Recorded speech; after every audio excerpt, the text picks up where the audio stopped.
வீட்டிற்கு அருகிலேயே அந்த சிறுமி சித்திரவதைக்குள்ளாகி கொலை செய்யப்பட்ட கொடூர நிகழ்வுக்கு ஒரு காரணமாகி விட்டது என்பதே அனைத்து தரப்பினரின் வேதனையான கருத்தாக இருக்கிறது. இது போன்ற கொடுமையான நிகழ்வுகள் இனிமேல் நடக்கக்கூடாது என்பதுதான் அங்கு ஆட்சியாளர்களுக்கும் பொதுமக்களுக்கும் மற்றும் சட்டத்தை காப்பவர்களுக்கும் உள்ளிட்ட அனைத்து தரப்பினருக்குமான கருத்தாக இருக்கிறது.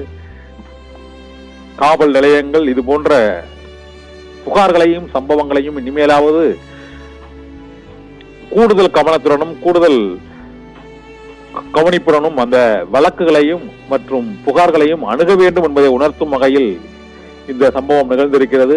4 நாட்களுக்கு பிறகு அவர் கொலை செய்யப்பட்டு வீசப்பட்டிருப்பதால் அந்த முதல் 2 நாட்களுக்குள் காவல்துறையினர் தீவிரமாக தேட தொடங்கி இருந்ததால் அந்த குழந்தையின் உயிரை காப்பாற்றி இருக்கலாமோ என்ற ஒரு வேதனையும் ஆற்றாமையும் அந்த குழந்தையின் பெற்றோர், உறவினர்கள் மற்றும் அந்த பகுதி மக்களிடையே இருப்பதை அவர்கள் அளித்த பல்வேறு பேட்டிகள் மற்றும் ஊர்வலத்தில் அவர்கள் இட்ட முழக்கங்கள் ஆகியவற்றின் மூலமாக நாம் அறிய முடிகிறது.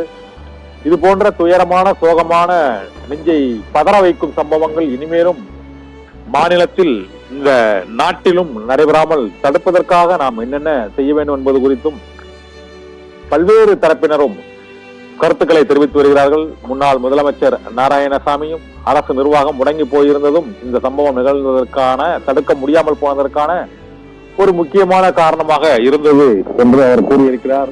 இதே போல உளவியல் மருத்துவர் அபிலாஷாவும் இது சமூக நோய்க்கூறு அதிகரித்திருக்கிறது. பீடோபில் என்ற நோய்க்கூறு இப்போது இந்த சோசியல் மீடியா, ஃப்ரீ இன்டர்நெட் ஆகியவற்றின் மூலமாக அதிகரித்திருக்கிறது என்றும் ஒவ்வொரு நாடுகளிலும் சுற்றுலா பயணிகளுக்கும் மற்றும் பொதுவான இணைய பயன்பாடு ஆகியவற்றிற்கும் வயது வரம்பு கட்டுப்பாடுகள் இருப்பது போல நமது நாட்டிலும் இது போன்ற கட்டுப்பாடுகளை கடுமையாக்க வேண்டிய சூழ்நிலை ஏற்பட்டிருக்கிறது என்றும்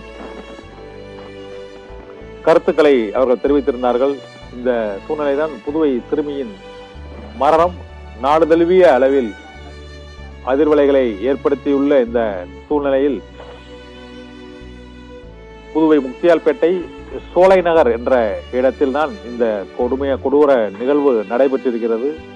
அதே காவல் நிலையத்தில் தான் புகாரும் அளிக்கப்பட்டு உடலும் அந்த எல்லைக்குள் தான் மீட்கப்பட்டிருக்கிறது. வேறு பகுதிக்கு கடத்தி செல்லப்பட்டு இந்த கொடூரம் நிகழ்வில்லை.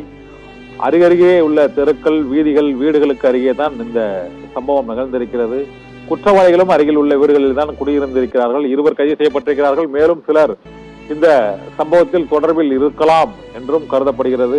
அவர்கள் தொடர்பாகவும் காவல்துறையினர் விசாரணை நடத்தி வருகிறார்கள். காவல்துறையினர் கூண்டோடு பணியிட மாற்றம் செய்யப்பட்டிருக்கிறார்கள். அவர்கள் கவனக்குறைவுக்கும் அலட்சியத்திற்கும் புகாரை விசாரிக்காதது மட்டுமல்ல, இந்த கொடூர செயலை தடுப்பதற்கான எந்த விதமான நடவடிக்கையும் அவர்கள் எடுக்கவில்லை என்பது அந்த பாதிக்கப்பட்ட சிறுமியின் பெற்றோர் மற்றும் உறவினர்கள் அளிக்கும் தகவல்களின் மூலமாகவே தெரிய வருகிறது. அதனால்தான் மக்கள் போராட்டமாக இந்த சம்பவம் புதுவையில் வெடித்தது. புதுவை மட்டுமல்ல, நாடு முழுவதும் இதற்கான கண்டனங்கள் எழுந்து வருகின்றன. இனிமேல் இது போன்ற சம்பவங்கள் நடைபெறக்கூடாது. ஹத்ராஸ், சந்தேஷ்காலி, புதுவை நிகழ்வுகள், இந்த டெல்லி நிர்பயா சம்பவங்கள் சீரான இடைவெளியில் நாட்டின் கவனத்தை தொடர்ந்து ஈர்த்து கொண்டே இருக்கின்றன. இது போன்று பதற வைக்கும், நெஞ்சை உறைய வைக்கும் பாலியல் வன்கொடுமை சம்பவங்கள், கூட்டு பாலியல் வன்கொடுமை சம்பவங்கள், கொலை சம்பவங்கள், பெண்கள் கொடுமை சம்பவங்கள் ஆகியவை தொடர்ந்து நிகழ்ந்து கொண்டே இருப்பது ஒட்டுமொத்த சமூகத்திற்கும் ஒரு அவநம்பிக்கையையும் அச்சுறுத்தலையும் ஏற்படுத்தக்கூடியதாக இருக்கிறது என்பதுதான் இப்போது இந்த புதுவை சிறுமி சம்பவத்தின் மூலமாக சமூகத்துக்கு உணர்த்தி இருக்கிற ஒரு படிப்பினையாக கருதப்படுகிறது.